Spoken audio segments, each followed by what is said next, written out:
primeira instituição científica brasileira, o Real Horto, foi criada em 1808. Sua função era aclimatar plantas de fora do país, como o chá, o cravo, a canela e outras especiarias. Hoje esse horto é conhecido como o Jardim Botânico do Rio de Janeiro. Aos 73 anos, a doutora Graziela Maciel Barroso tem dado grandes contribuições na área da botânica, orientando seus alunos. Além disso, se tornou uma profunda conhecedora da história destes jardins.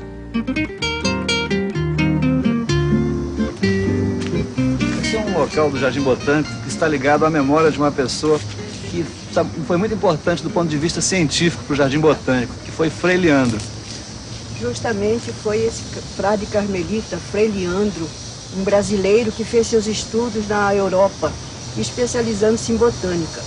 Depois veio para o Brasil e, em 1824, ele foi nomeado diretor do Jardim Botânico do Rio de Janeiro. Ele encontrou este jardim em péssimas condições, mas começou a trabalhar. Foi realmente quem deu um cunho científico a este jardim. Identificando as plantas do local, procurando mudas de plantas brasileiras para completar essa coleção. E justamente neste banquinho aqui, ele se sentava à sombra desta jaqueira para observar a construção do lago, esse lago bonito que nós já vimos quando passamos. Uma das plantas mais interessantes do lago é a Vitória Régia, não é, doutora? Sim, é uma planta aquática que tem uma biologia muito interessante. É um espetáculo grandioso, porque essas flores têm vida efêmera, quer dizer, praticamente uma noite que elas começam a desabrochar às 3 horas da tarde e à noite elas estão completamente desabrochadas e são polinizadas por besouros. No dia seguinte elas já começam a fechar, quando chega às 3 horas ela abre um pouquinho e afinal elas fecham completamente e se submergem, porque o fruto é formado debaixo d'água. Nós agora estamos nessa mata que fica nos fundos do Jardim Botânico e se comunica com a Floresta da Tijuca, que é um dos parques nacionais do IBDF. E aqui nós vamos conhecer um pouco do trabalho de campo de um pesquisador do Jardim Botânico, que é o Gustavo. Gustavo, você viaja pelo Brasil inteiro coletando espécimes de plantas para o jardim, né? Nós viajamos pelo Brasil inteiro e obedecendo a uma programação de pesquisa que o Jardim Botânico tem em determinadas áreas. Nós viajamos com uma pequena equipe, de qual o Paulo faz parte, que é nosso trepador de árvores, que é a pessoa que nos permite a gente poder obter amostra de árvore, e com um pequeno equipamento, que é o essencial. Essa prensa aqui, que serve para colocar todo o material coletado. Então, o material é coletado, colocado aqui e prensado com essas cordinhas, e depois, posteriormente, ele vai para estufas de secagem para depois fazer as amostras de herbário propriamente dito. Muito importante nesse trabalho de coleta são as informações da área que nós estamos trabalhando. Então, a altitude, o tipo de vegetação, o tipo de solo, as condições da vegetação, se há indícios de que ela está sendo degradada ou algum distúrbio. Então, a gente tem que dar as procedências, a procedência da planta, o tipo que nós vimos na planta, se tinha folhas de tais cores, como eram as flores. E essas informações depois são passadas para o registro das etiquetas do herbário.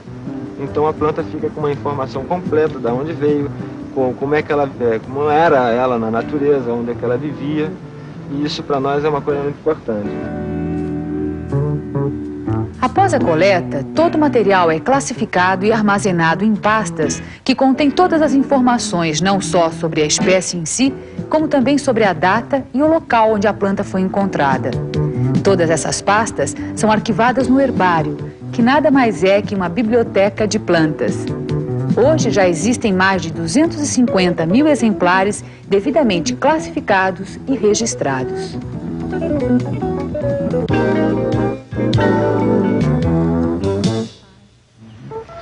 A Regiane é pesquisadora, bióloga, especialista em biologia de flores e frutos.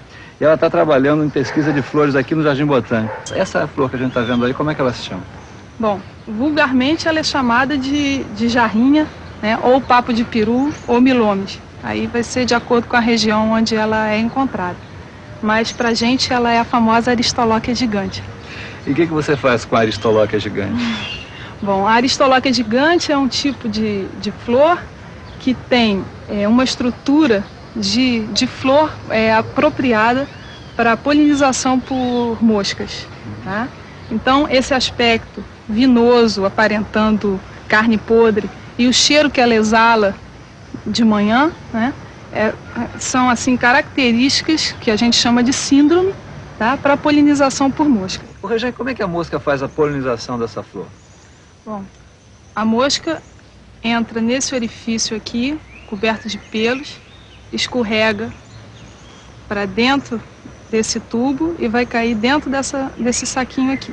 Fica retida aqui dentro, suja de pólen de outra planta. A mosca veio de outra flor, já de suja outra do pólen flor, e penetrou nessa daí. Exatamente. Então, quando ela entra, a região estigmática vai reter o pólen dessa outra flor, né?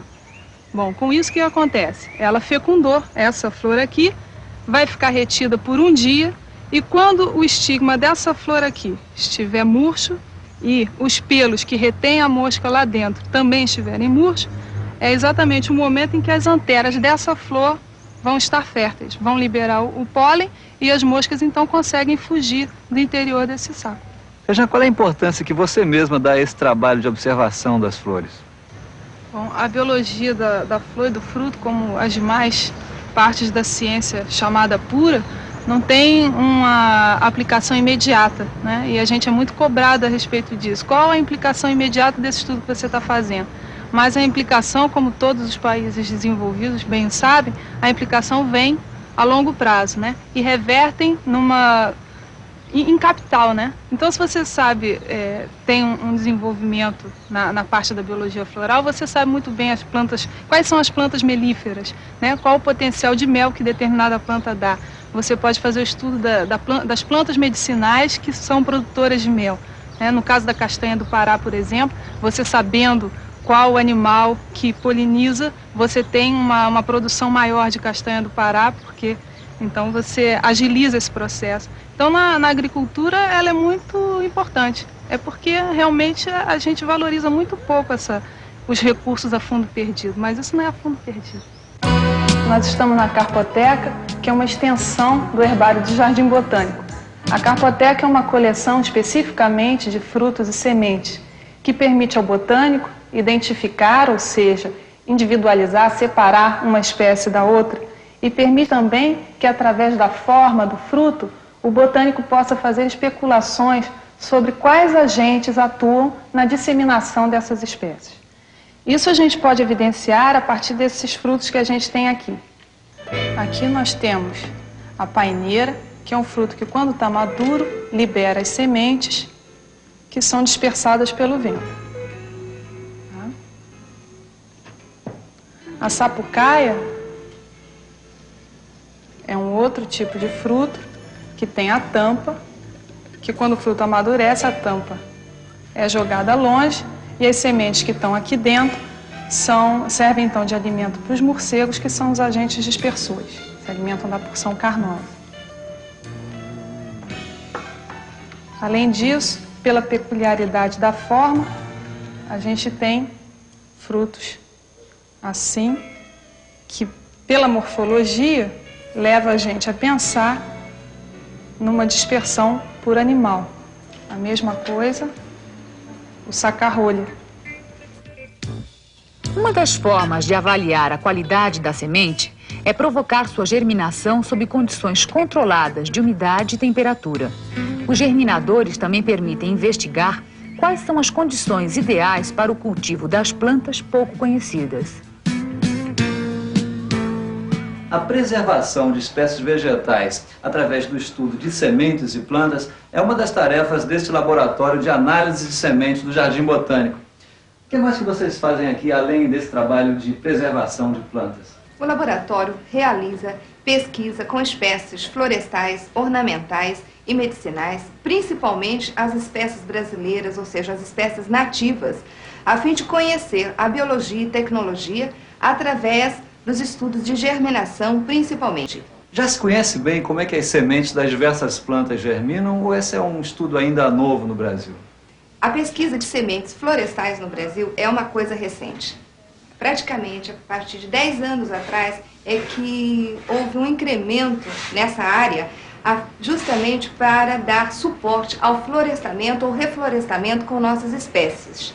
E muito ainda necessita ser estudado nessa área, tanto no que tocante à formação das sementes, quais são seus polinizadores, a parte de coleta, período propício a essa coleta, que é muito importante, o armazenamento dessas sementes para que se tenha disponibilidade das mesmas por um longo período, visando principalmente suprir de material aquelas espécies que produzem sementes em cada 5, 4, 3 anos. Uma das áreas de pesquisa mais recentes aqui no Jardim Botânico é o estudo de plantas medicinais. E uma das pessoas responsáveis por esse projeto é a Tânia. O que vocês pretendem com esse trabalho? O projeto de plantas medicinais do Jardim Botânico do Rio de Janeiro se divide em 2 etapas. O levantamento das plantas que ocorrem na área do Jardim Botânico, do parque, e o viveiro de plantas medicinais. O viveiro de plantas medicinais é esse que vocês estão vendo aqui. Ele se divide nas plantas comprovadas, de uso comprovado, uso medicinal comprovado, e as plantas de uso popular, né, de uso empírico. As plantas de uso empírico são aquelas que não foram feitas testes químicos para comprovar a ação terapêutica ainda.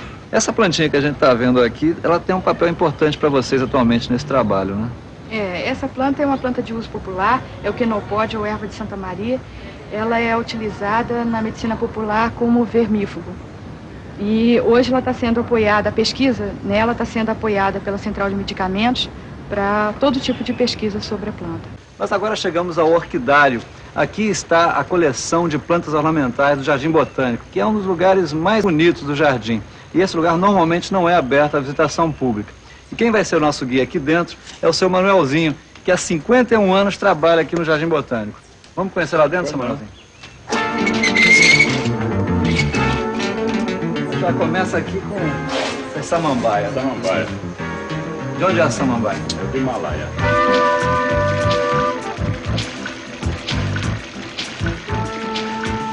Aqui tem uma planta preta, talvez você nunca tenha visto, né? Olha só Que coloração. uma flor quase preta, né? Quase preta. De onde é essa planta? Essa planta é procedente da Índia Oriental. Como é que é o nome dela? Taca integrifolia. É da família das tacáceas. Ela tem esses... Tem umas barbatanas aí. né? Aqui já o fruto, já as flores que foram fecundadas, já são os frutos para a reprodução. E o fruto já bem mais escurecido. É, bem mais escurecido. Então, quando ele amadurece, ele se abre naturalmente e as sementes caindo, tendo contato com o solo, germina. Seu Manuelzinho, qual é a planta mais exótica, mais curiosa que o senhor tem aqui no orquidário? É a Pelionia pulcra. É uma planta que dificilmente na própria planta as flores se abrem. Então, se nós isolarmos as flores da planta e aquecermos, com o calor da mão as flores se abrem. Vamos ver, cadê ela? E cada flor que se abre, então ela joga e sai fumaça, parece uma pessoa fumando. Florzinha mínima. A flor é mínima mesmo. Como é que ela abre? Procura aquecer, dentro de alguns minutos, 3, 4, 5 minutos no máximo, as flores começam a se abrir. A gente aquece com a mão, né? Depois que ela se abre, então ela joga as pétalas. Cada pétala que ela joga, ela solta a fumacinha. Já está abrindo, ó. Já explodiu uma aqui. Já está abrindo. Entendeu? Então ela solta a fumaça. Olha e só. cada flor, para se completar, ela abre 5 pétalas. Aí está completa. Olha Observa. Mas essa fumaça não é fumaça. Isso... Não, isso é o pólen que ela desprende, mas parece uma fumacinha de cigarro, né? Parece alguém fumando. É de onde essa plantinha? Isso é da conchinchina.